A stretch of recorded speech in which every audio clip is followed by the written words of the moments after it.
Please don't hurt me. I can't walk, the female CEO pleaded, until the single dad did the unthinkable. A woman's voice pierced the damp, narrow alley, sharp with desperation and terror. Rainwater slicked the cracked pavement, forming puddles around her shaking form. Headlights from a passing car illuminated the figure closing in, his shadow stretching like a monstrous silhouette across the grimy walls. His approach was slow, calculated, hands balled into fists, his breathing labored. She curled tighter, her white suit stained with grime and tears, blonde hair plastered to her face. Her left ankle was grotesquely swollen, bent at an odd angle. She flinched, attempting to shift, but a fresh wave of agony brought more tears. Just then, at the alley's mouth, a man emerged. He was tall, rugged, carrying a small girl cocooned in a worn yellow raincoat. His clothes were damp, boots splattered with mud, his face etched with weariness. But the raw, broken plea froze him in his tracks. The little girl stirred in his embrace. "Daddy, is she going to die?" she murmured. He carefully lowered her to the ground. "Stay right here," he instructed, his voice gentle yet firm. She nodded, clutching a small worn rabbit, as he advanced into the alley without a moment's pause. His voice cut through the air, low and authoritative. "Step away from her. Now." The man standing over the woman spun around, momentarily caught off guard. Tension hung heavy in the rain-soaked air, but the stranger's gaze, sharp, unwavering, and utterly composed, held the attackers. That look stopped the aggressor cold. It wasn't fear or fury but a calm, absolute resolve. The would-be assailant retreated a step, then another, before melting silently into the dark alleyway. The blonde woman blinked, gasping as the man approached. Her body shook, not merely from injury but from profound shock. The little girl peered from the alley's entrance, eyes wide as lightning fractured the sky. Thunder rumbled. The man knelt beside her, his voice now a comforting murmur. "You're safe. I've got you." She stared at him, mouth slightly open, words failing her. His name was unknown to her. Yet, in that instant everything shifted. Though she was unable to stand, broken and battered, she had been seen. Her life was about to be irrevocably altered. Tyler Ford resided on the third floor of a dilapidated apartment building, where the walls seemed to echo with stories of lives lived hard. At 31, his existence had been carved into two distinct periods, before and after he lost his wife. 2 years prior, cancer had claimed her swiftly, cruelly. Since then, his entire world revolved around Lily. He earned a living as a washing machine repairman, taking jobs that provided just enough to keep the lights on and food in their small fridge. Most days, he carried the scent of rusted pipes and detergent, but he never minded. As long as Lily had crayons, warm meals, and a secure place to sleep, he could endure the aching joints and overdue rent notices. Tyler had once worn a different uniform. He was a rescue worker, a firefighter and paramedic with nerves of steel, his heart trained to charge into danger. A long scar on his left arm served as a silent testament to a burning house where he'd pulled a small girl from the flames. He never spoke of it. Some memories weren't meant to be glorified. They were meant to be carried in quiet solitude. Now he carried his daughter Lily, a 6-year-old with wild curls and a giggle that could dispel any sadness. She was never without her well-loved box of crayons. "Colors make things better," she'd declare, filling their home with drawings of flowers, rainbows, and stick figures holding hands. Her world was small but vibrant. That rainy night, Tyler had promised her a treat, a hot dog from the corner stand if she behaved during their grocery run. They had just cut through a back alley to shorten their route when they heard it. A scream, a woman's voice trembling, pleading. Isabel Monroe had not intended to flee that night. But when her fiancé, David Langston, the CFO of her company, locked the hotel suite door and began to yell, something within her snapped. For months, he had pressured her to sign over control of critical assets in their joint holdings. Their marriage itself was a calculated business strategy, orchestrated by her father to secure dominance in the tech industry. But Isabel wasn't made for confinement. She refused. When his hand clamped around her wrist, she snatched the laptop containing incriminating files and bolted barefoot into the rain. She had never run like that before. Not through dark alleys, not with her heart pounding like a cornered animal. She slipped, her ankle gave way, and she fell hard onto the cold, wet concrete. Still, she clutched the laptop to her chest, as if it were her only lifeline, because it was. Her breath came in ragged gasps. The throbbing pain in her leg blurred her vision. Her white designer suit was ruined, torn at the shoulder, soaked to the bone. Her phone had been lost somewhere on the street. The man she once trusted was getting closer. She could hear his heavy footsteps. And that was when she saw him. Tyler carried her in silence. The rain had softened to a drizzle by the time they reached his building. Isabel's body trembled from the cold and shock. She clung tightly to the laptop, her grip unyielding even as pain radiated from her ankle. Tyler said nothing, only adjusting her in his arms to better shield her from the wind. "It's okay," he said, gently lowering her onto the couch. "You're safe here." Lily appeared a moment later, tiptoeing in her rain boots. She held her bunny and regarded Isabel with curiosity. Her gaze wasn't fearful, just solemn, the kind of seriousness only a child can possess. Then she tilted her head and asked, "Daddy, why is she crying like me when I miss Mommy?" Tyler froze. Isabel's breath hitched.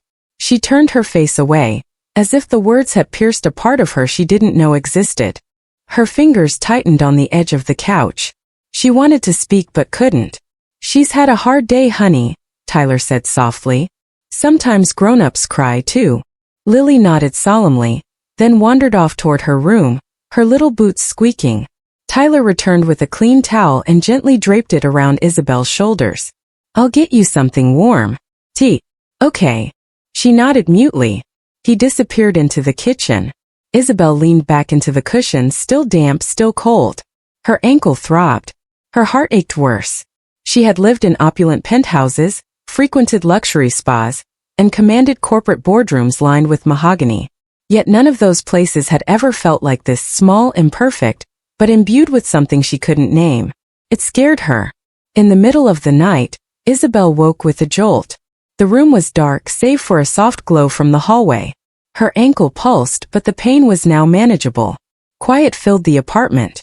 No sirens, no footsteps pursuing her, no shouts. She sat up, unsure how long she'd slept. The blanket had slipped to the floor. Her laptop, still clutched in sleep, rested beside her. Guilt pressed on her chest. She had barged into a stranger's life, disrupting everything. She had no right. Slowly she rose, biting back a hiss as her foot touched the ground. She limped toward the door, hoping to vanish before dawn. No thanks, just disappear. But as she reached for her shoes, she paused.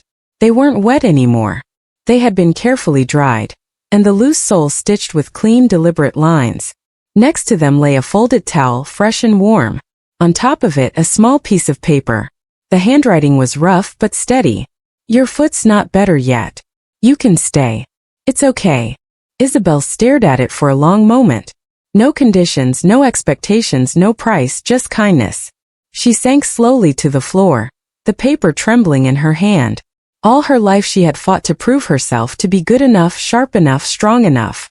But here, in a tiny apartment with a broken floorboard near the sink and crayon drawings on every wall, she felt something she never had in her glass-towered world.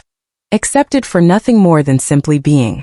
The next morning, Isabel woke to the faint whistle of a kettle and the soft clatter of pans from the small kitchen.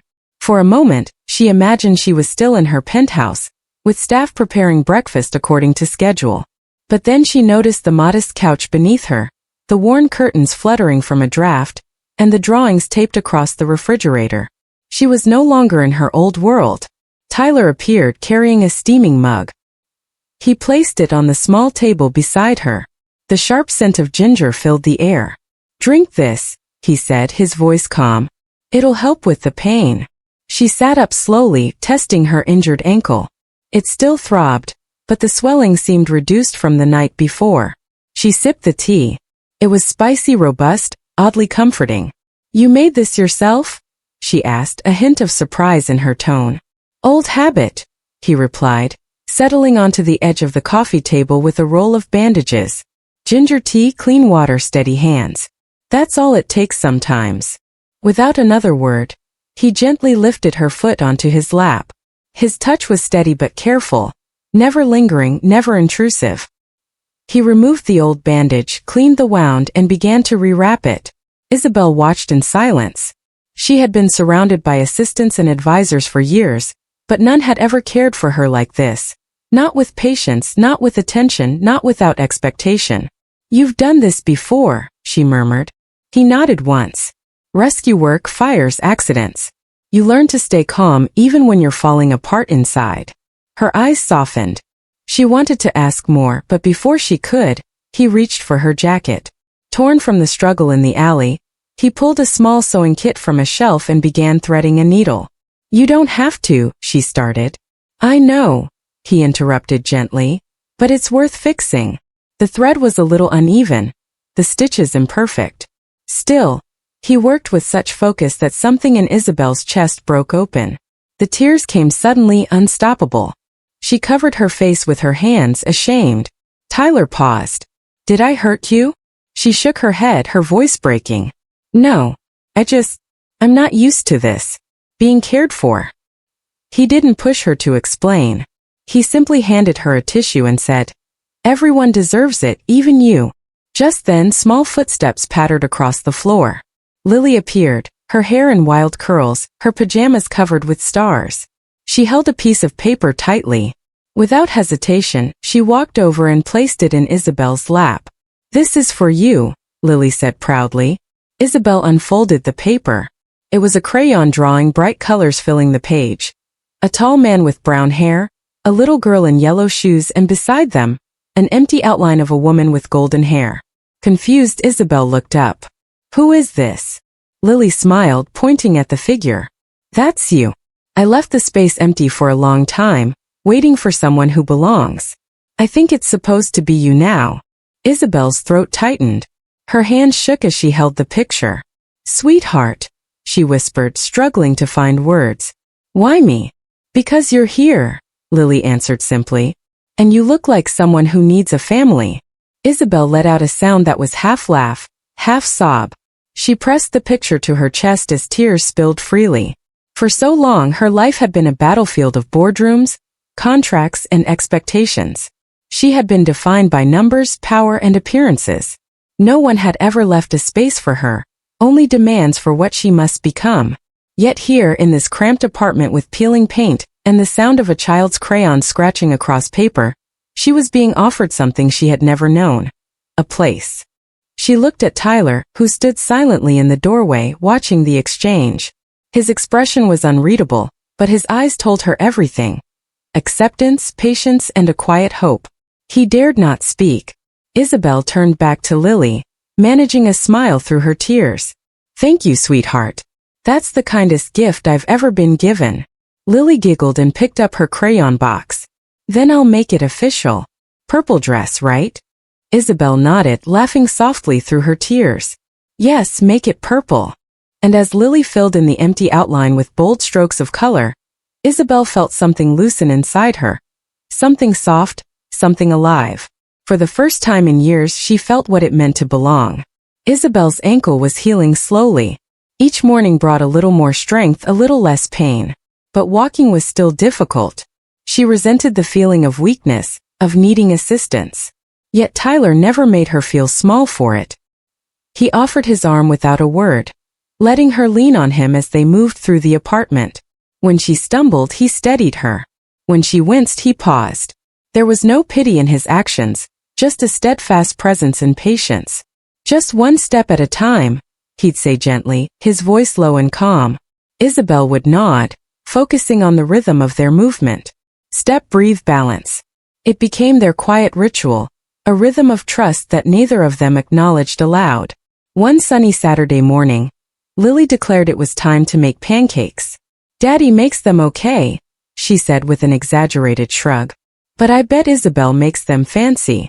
"I wouldn't count on it," Isabel warned with a smirk. "I've never actually cooked anything myself." Lily's eyes widened. "Never?" "Nope. Not even toast." Tyler raised an eyebrow. "That's about to change." They gathered in the small kitchen, elbows bumping as they mixed batter in a cracked ceramic bowl. Lily stood on a chair to reach the counter, her curls bouncing with excitement as she issued orders like a seasoned chef. "More milk. Not too many eggs. And wait for the bubbles before flipping." Isabel tried to follow the instructions, but the first pancake stuck. The second one folded in on itself. The third one somehow caught fire. Tyler snatched the pan off the burner, waving a dish towel at the thin trail of smoke. "I think that one's yours," he joked, nudging the blackened blob toward Isabel's plate. They all laughed, real laughter, loud and unguarded, that filled the kitchen like sunlight. When they finally sat down to eat, the pancakes were uneven, a little burnt, some even raw in the middle. But Lily grinned as she took a big bite. "These are dorky pancakes," she declared. "But dorky is good." They ate slowly, letting the golden light pour over the table. Outside the window the city buzzed on, but inside time seemed to soften. Lily chattered about school, how she'd almost won the spelling bee, how her teacher wore socks with cats on them, how she'd told the class that Isabel was her, maybe new mom. Isabel froze for half a second, eyes meeting Tyler's across the table. He didn't react, just reached over and poured more syrup onto Lily's plate like it was the most natural thing in the world. That evening, after Lily had fallen asleep, surrounded by coloring books and plush animals, Isabel and Tyler sat on the couch, watching the soft flicker of headlights from the street below.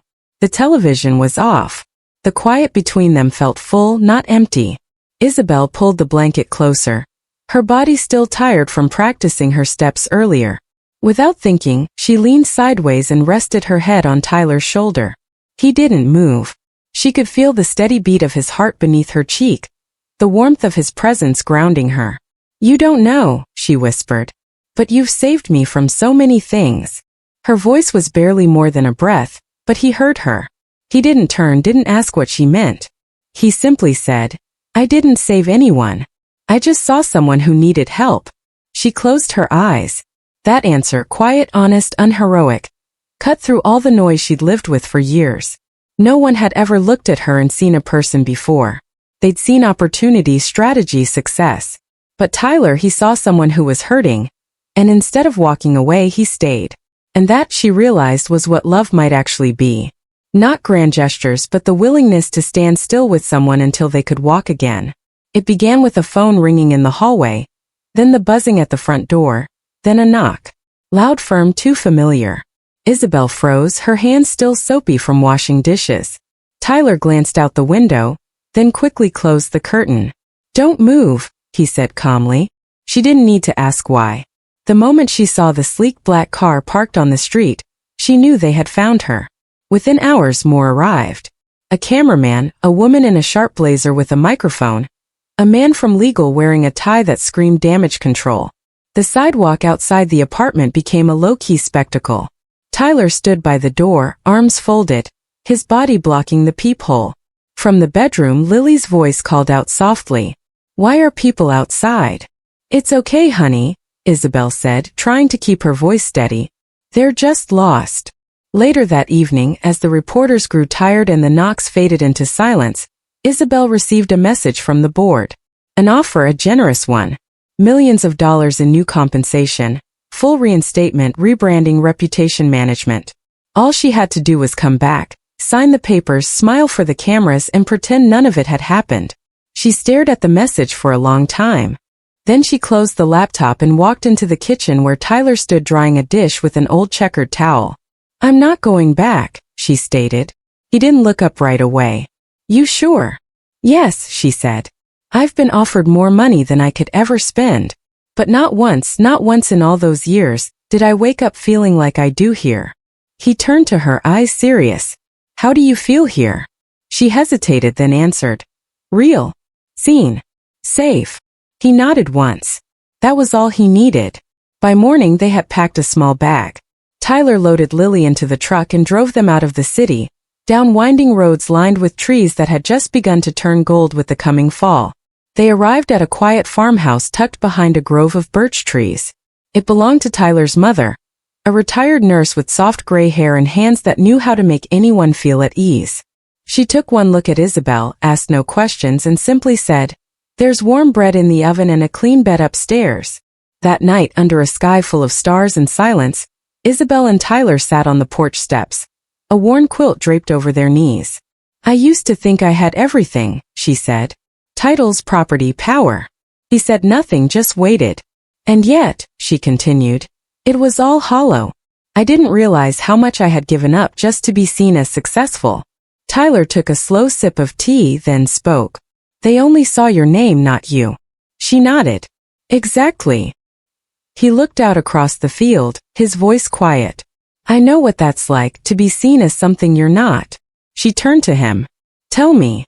He took a long breath. There was a fire. Years ago, a small house. I was the first on the scene. Pulled a little girl out. She could hear the tightness in his voice now. She didn't make it. I did everything I could, but it wasn't enough. She reached for his hand. You still carry it, don't you? He nodded. Every day. There was no need to say more. The silence between them was not heavy. It was shared, honored. She didn't fill it with apologies. He didn't fill it with bravado. They simply sat there, their fingers intertwined under the night sky. Two people who had each lost something and now, quietly, had begun to find something else. They didn't speak of love or promises, but when Tyler glanced at her and she met his eyes without flinching, they both understood. They were waiting for each other, and neither of them was waiting alone anymore. The boardroom was colder than she remembered, not in temperature but in energy. Polished glass walls, marble floors, and metal fixtures reflected every sterile inch of the space where Isabel Monroe had once commanded attention with a mere glance. Now she limped. Her steps echoed in an uneven rhythm, one heel slightly dragging from the healing ankle. She wore no designer gown, no diamond accessories, just a clean navy suit and determination burning in her eyes like an unquenchable fire. Every head turned. Whispers started immediately. She came back. She actually showed up. What is she thinking? But no one stopped her. David Langston stood at the front of the room, smug, relaxed in the seat that once belonged to her.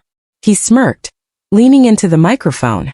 Miss Monroe, he said, oozing false politeness. How unexpected. I assumed you'd finally accepted your place off the board.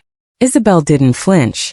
She walked straight to the center of the room, steadying herself with one hand on the table as she faced the crowd of shareholders, executives, and former allies. Her voice was clear, unshaken. I came back to finish this the right way. David opened his mouth to respond, but she raised her hand. Calm, quiet authority, the kind she used to wield like a blade. I may not walk the same way I used to, she said, glancing briefly at her ankle, but I stand taller now because I stand for myself. The room hushed. With one tap on her laptop, the large screens behind her lit up. Spreadsheets, emails, confidential memos, all of it streamed into the room. Proof of fraudulent dealings, manipulated contracts, and internal corruption orchestrated by David and several other board members. Gasps broke the silence. A few people shifted uncomfortably in their seats. Isabel turned slowly, making eye contact with every person in the room. You thought I disappeared because I was weak, she said. But I left because I needed space to remember who I was before you all convinced me I had to be someone else. David stood abruptly, trying to regain control. This is reckless. Do you have any idea what this could cost you? She looked at him, truly looked, and saw for the first time how small he truly was. I do, she said, and I'm ready to pay it. She pulled a document from her folder and placed it on the table with deliberate precision. This is my formal resignation. Effective immediately. I'm relinquishing my position, my shares, and every last piece of control you ever thought you had over me. The silence that followed was thunderous. You can keep your board seats, your stock options, your empire built on fear and silence, she added. But I will no longer be part of it. One of the shareholders, an older woman who had mentored Isabel in her early years, leaned forward. Her voice cracked as she whispered, Why? Isabel's voice softened, but gained even more strength. Because I am not a product. I am not a brand. I am not a bargaining chip in someone else's game.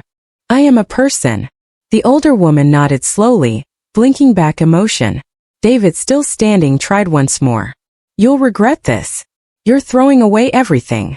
Isabel gave him one last look. No, she said. I'm walking away from something that never truly belonged to me in the first place. She gathered her laptop and folder with quiet grace. As she walked out, step by limping step, no one dared stop her. Not this time. And when the elevator doors closed behind her, she didn't cry. She didn't tremble. She exhaled. Outside, the sun had begun to set. The sky glowed with amber and rose. The city below hummed with life. Isabel stepped onto the sidewalk, not as a CEO, but as a woman who had finally chosen herself. And for the first time in years, her shoulders weren't carrying an empire, only her truth. And that was more than enough. When Isabel returned to the apartment, it was just as she remembered. Modest, warm, and alive with quiet joy. The late afternoon sun spilled through the kitchen window, casting golden rays across the floor. On the small balcony, Tyler was crouched beside a planter, helping Lily dig out a wilted marigold, their hands dirty with soil and shared determination. Isabel stood silently in the doorway watching them, her heart full. She stepped out slowly, her voice tender. "Do you have room for one more in this garden?" Tyler looked up, his face illuminated, not with surprise, but with the calm certainty of someone who had been waiting. He nodded once. "Always." Lily ran to Isabel, dirt smudged on her cheek and a proud grin stretched wide. "We're planting new flowers today. This one's going to be orange. You can pick the next one." Isabel knelt and dug her hands into the earth with them. There, in the quiet act of planting something new, she felt her roots take hold. Days passed and Isabel poured her energy into something she'd only dreamed of. The Lily House, a non-profit organization for women who had been manipulated, abused, or discarded by power structures like the one she escaped. Tyler helped build the website. Lily insisted on the name. "Because flowers grow better when they have sunshine," Lily explained. "And love." At the core of the Lily House's mission was this idea. No one should have to earn safety or beg for kindness. The world had failed so many women. Isabel was going to help rewrite that story. One evening, after dinner and a messy round of pancake flipping practice, the three of them curled up on the couch. Lily nestled into Isabel's side, crayons and drawings scattered on the coffee table. The hum of the city drifted in through the open window. Lily turned to Isabel, serious as ever. "Will you stay here forever?" Isabel looked into her big, hopeful eyes. "I drew you into our family already," Lily added, lifting a picture from her pile.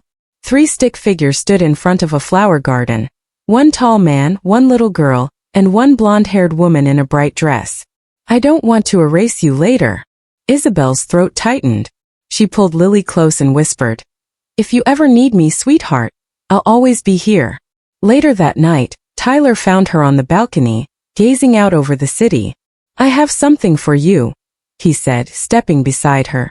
From his pocket, he pulled a small bracelet woven from multicolored threads, uneven but clearly handmade. Isabel took it gently. "Lily made it. She called it a commitment bracelet." He smiled. "She said it's not a wedding ring, but she was wondering if maybe you'd want to be an unofficial mom first." Isabel's laugh turned into a tear. She slipped the bracelet onto her wrist. "Fit perfectly. For the first time in my life," she whispered. "I feel like I've been chosen just for being me."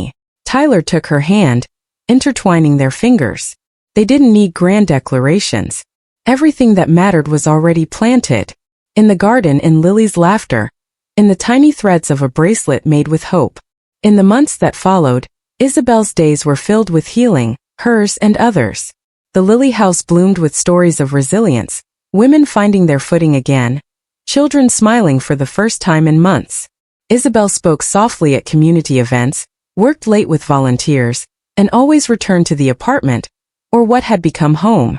One morning, Lily ran in from the balcony holding a fresh drawing. "Look," she beamed. "It's us planting flowers. It's our forever garden." Isabel knelt beside her and kissed her cheek. "Yes, sweetheart. It's exactly that." In the gentle hum of everyday life, in shared breakfasts, dirty hands in the garden and quiet nights of reading bedtime stories, Isabel found a peace no corporate title had ever given her. She wasn't just safe. She was seen. She was loved. And this time it wasn't because she had power. It was because she had chosen to stay and had been chosen in return. Sometimes family isn't something you're born into. It's something you build, one act of kindness at a time. Isabel didn't just walk away from power. She walked towards something real. A little girl who believed in her. A man who never asked her to be perfect. And a life where love didn't come with conditions, only choices.